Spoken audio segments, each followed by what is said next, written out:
CST, un événement que les fans attendent littéralement depuis des années.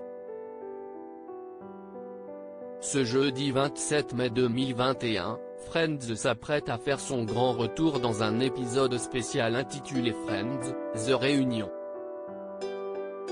Diffusé sur la plateforme de streaming HBO Max aux États-Unis, chez nous en France l'épisode sera simultanément mis en ligne sur Salto, puis sera diffusé prochainement sur TF1.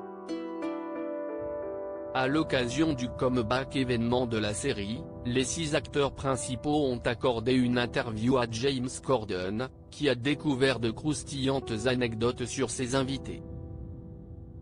Le sourire aux lèvres, l'animateur a lancé « Me permettez-vous de poser ce que je considère être une question effrontée ?»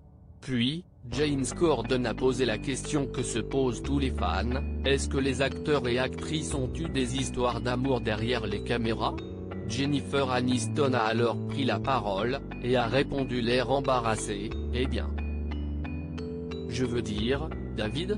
Et justement, David Chevimet a pris la parole et a répondu en toute honnêteté, « La première saison, j'ai eu le béguin pour Jen », a-t-il avoué. Un amour qui n'a jamais abouti entre Jennifer Aniston et David Chevimet seulement si les deux acteurs se plaisaient, rien ne s'est jamais passé entre eux, à un moment donné, nous étions en crush l'un sur l'autre, mais c'était comme si deux navires se croisaient car nous étions toujours en couple chacun de notre côté, a expliqué l'interprète iconique de Ross Geller. Donc, nous n'avons jamais franchi cette frontière, on a respecté tout ça, a ajouté l'acteur de 54 ans.